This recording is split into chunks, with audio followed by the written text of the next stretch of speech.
এ বেটা ও আই শুনে বসে বস তোর বউ কুটে সেই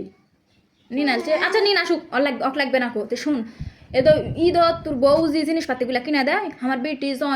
পছন্দ হয় না কো ওরা এগুলা কাপড় চোপড় পরে না অত ভালো কোয়ালিটি হয় না কো তুই এক কাজ করিস ওই তুই 10,000 টাকা দিস আর তোর বাপক বলছি 5,000 টাকা দিবে আর তুই 15,000 টাকা দিমু ওরা নিজের মতো বাজার সদা করবে তাই আমার ওকার চিন্তাও করা লাগবে টেনশনও করা লাগবে না আর হামা তোর বউ তো ম্যাক্সের কাপড় কিনে দেয় ওগুলো আমার এক নাও পছন্দ হয় না কো আনকা মারানি ওগুলা বাদ দেয়া আমার লাওয়া লাগবে না শুনে বেটা শুন তুই যে কষ্ট করে এত টাকা ইনকাম করিস আমি বুঝি তোর মেলা কষ্ট হয় আমার কিচ্ছু দেওয়া লাগবে না খালি তোর বোনও কই 10,000 টাকা দিস আর তোর শাওড়াক দিলে দিস না দিলে না দিস আমি চাই না কো আমার বেটার ইনকাম করতে বহু কষ্ট হয় তো খালি তুই আর বোনও খানা 10,000 টাকা দিস তাহলেই হবে তাহলে বেটা এ কথা বলার জন্যে হ্যাঁ আমার জিনিসপাতি কিনবার লাগলে তো তোর বইয়েরও তো মাথা তক্ত উঠা যাবে নি তো উগলা বাদ খালি তোর বোনক 10,000 টাকা দিস তাহলেই হবে বুঝা পারিস বেটা এক না বলার জন্যই তোকে ডাকিস তো যা